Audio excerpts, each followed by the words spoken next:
Kaixo guztioi, bideo honetan hitz egingo dugu zenbaki kuantikoei buruz. Fisika kimika irakasgaian, hirugarren, laugarren DBH-en eta baita ere batxilergoan askotan agertzen direnak. Zenbaki kuantikoak lau dira, N, L, M eta S. Zer dira zenbaki kuantikoak? Bueno, elektroiak norabaiteko etiketa bat daukate. Elektroi bakoitza zein den jakiteko, dauzkagu lau zenbaki, eta lau zenbaki horiek badauzkate haien arauak eta jarraitu barrekoak.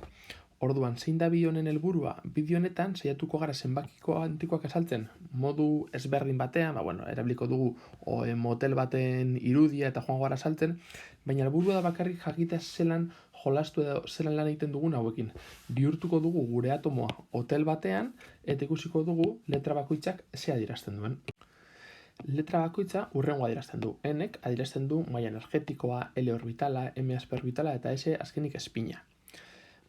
Egingo duguna da, hau itzuliko dugu gure hotelaren hizkuntzara. Ikusiko dugu nola maila energetikoa izango den hotelaren solairua, orbitala izango da solairu bakoitzeko logela, azpi orbitala logela horietan dauden oe mota ezberdinak, eta azkenik espina izango da buruz gora edo buruz bera egiten dugun lo. Puntualizatu nahi dut, atomoaren itxura ez dela inondik inora honelakoa, bale? Badago Quantum Fracture kanalean bideo bat, uste dut deitzen dela los atomos no son así, edo horrelako zerbait, gomendatzen dizuena ikusteko, benetan jakiteko atomoak nolakoak diren. Eta ez daukate zer ikusirik honekin. Baina, nolabait gu sortu behar dugu gure eredu atomiko kontzeptuala, letra hauek eta horrelako gauzak ulertu alizateko. Ze joaten magara gauzarik zailena ikusteko, nahiko zailin zaigu. Beraz, zuzenean, hau kenduko dugu, jarriko dugu guratela, eta joango gara saltzen lau zenbaki hauek zelan erlazionatzen diren. Hau da gure hotela, bale? Eta hau da hemen jarri duzu edana, baina esaten hotelaren kasuan gauza bakoitzak ze adierazten duen. Eta hau da logela bakoitzaren barruan nolakoa da. Hasiko gara hotelarekin. Ikusten duzuenez, gure hotelak 7 solairu ezberdin ditu.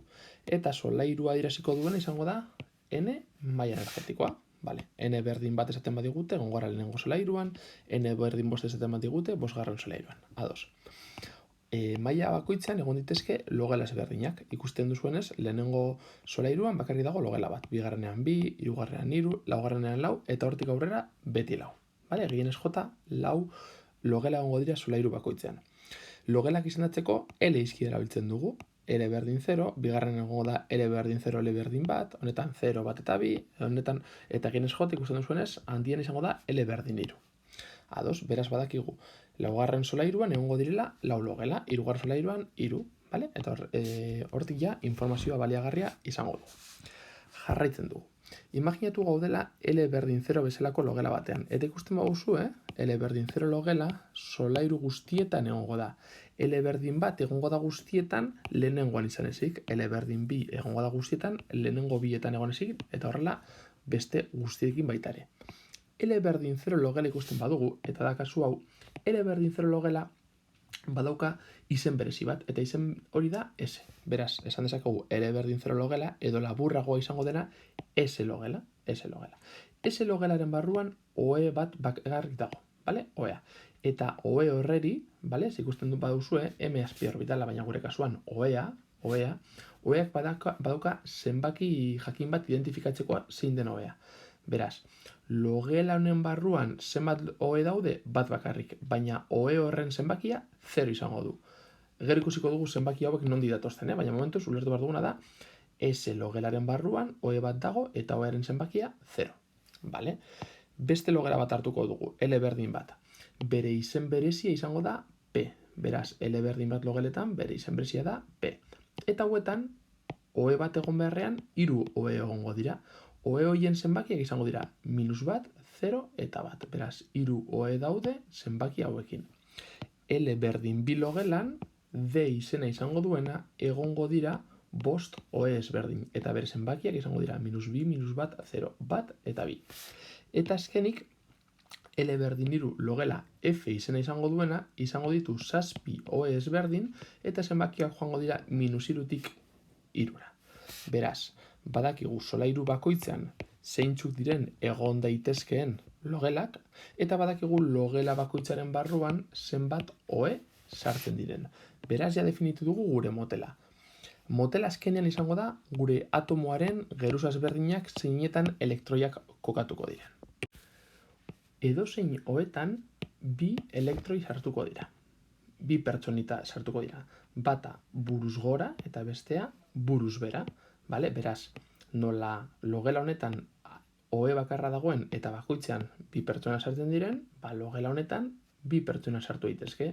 Honetan nola 3 ohe dauden eta bakoitzean bi pertsona sartu aldira, hemen 6 pertsona sartzen dira. Hemen 5 pertsona sartu, 5 ohe daude eta bakoitzean bi pertsona, honetan 10 sartzen dira. Eta azkenik F honetan 7 ohe ezberdinetan bakoitzean bi pertsona, gehienez jota 14 pertsona sartzen dira. Orduan, imaginatu heltzen dela oxigenoa bere 8 elektroiekin. Hau izango da elektroia. Heltzen da autobus bat zeinetan 8 elektroi dauden, eta heltzen dira hotelera. Eta galdera da, elektroi hauek lo egin nahi dute gure motelean. Zelan kokatuko dira motelean, zeintzuk dira okupatuko dituzten solairuak, zeintzuk dira okupatuko dituzten logelak, zeintzuk dira okupatuko dituzten oheak, eta zelan jarriko dira. Buruz gora, buruz bera. Hori da interesatzen zaiguna. Vale. Horretarako, hemen, atean, egongo da zaindari bat, eta zaindari horrek izango du notita batean jarrita zelan utzi behar dien elektroiei sartzen. Ez dira jarriko nahi duten moduan, egongo da aro jakin bat. Eta hori jakiteko erabiltzen dena da Muellerren diagrama. Zaindariak hasieratik hasten da eta esaten du, lehenengo bi elektroiak joango dira bat S2-ra. Zer da bat S2? Bat honek adierazten du solairua, beraz, lehenengo solairua. S honek adierazten du S motatako logela, beraz, logela honetara joango da, eta bi horrek adierazten du zenbat elektroi sartu daitezken. Gu bagenekien bi bakarrik sartu alzirela, ohe bakarra egonda eta ohe bakoitzean bi elektroi sartzen badira, honetan bakarrik sartuko dira lehenengo biak. Ados, lehenengo bi elektroiak horra joango dira, baina 8 etorri dira, 6 gehiago behar ditugu. Jarraitzen ditugu gezitxoak, zaindariak esango die hurrengo bi, ados, zue joan bazarete, bi S bira. Zer nahi du horrek? Bigarren solairuko S motatako logelara joango direla, hau beteta dagoenean, honetara joango dira, ja 4 elektroi kokatu dira. Eta ondoren, hemen, esaten di hurrengoa, ados, geratzen zareten 4ak joan bazarete bi PS-ira. Bi izango da bigarren solairua, P gogoratu esan dugula L berdin bat bezalako logelak izango direla, baina hemen 3 ohe daude, bakoitzean bi elektroi sartzen dira, beraz hemen 6 elektroientzako lekua izango da. Baina gu ja 4 kokatu ditugu 2 eta 2, eta 4 bakarrik falta zaizkigu. Beraz logel honetan 6 pertsonetakoa dela, 4 elektroi sartuko dira. Hori gertatzen da errealitatean baita. Zu motel batera joan zaitezke, izan daiteke motel horretan 6 pertsonentzako lekua egotea, baina 4 bakarrik egotea, beraz jarriko dira. Galdera da, nola jarriko dira elektroiak logela horren barruan? Arauren bat dago edo jarra daitezke nahi diren bezala? 4 pertsona ditugu eta 3 ohe, eta ohe bakoitzean 2 pertsona sartzen dira. Badago arau bat onera ditzen dela. Junden araua ditzen da, jundek esan zuelako. Eta esan nahi duena da, elektroi bat, sartzen denean, jarri daiteke nahi duen ohean. Demagun, hemen jarriko dela. Eta gainera jarri daiteke buruzgera edo buruzbera, nahi duen bezala. Orain, bigarren elektroia sartu nahi du. Zer esten du junden arauak? Elektroi hau jarri daiteke ohe honetan edo honetan, baina inoiz ez honetan. Hau da, okupatu behar du libre dauden oheak. Beste hizkuntzan, esan nahi duena da, elektroi batek okupatu behar du, okupatuta ez dagoen azpiorbitala. Horatu ohea, hizkuntza atomikoen esaten dela azpiorbitala. Hau izango zen orbitala eta hauek azpiorbitalak. Beraz, elektroi batek ezin du guztiz bete azpiorbital bat besteak utzik daudenean. Beraz, elektroi hau jarriko da adibidez honetan. Zelan? Buruz gora. Zergaitik? Nahi dugulako.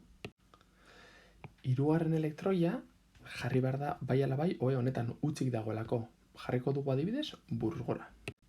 Eta azkenengo elektroia, nola 3ak ja beteta dauden, jarri daiteke nahi duenean hori bai. Honetan jartzen bada buruz bera jarriko da, honetan buruz gora eta honetan buruz bera. Hau da, ezin daitezke ohe berdian egon bi elektroi buruz gora edo bi elektroi buruz bera. Jarriko dugu adibidez erdian buruz gora. Eta hori izan da junden araua. Jarraituko dugu beste bideo batekin, gehiago hitz egiten honen inguruan, baina lehenengo pintzeladak ja eman dizkiogu gure motel kuantikoari.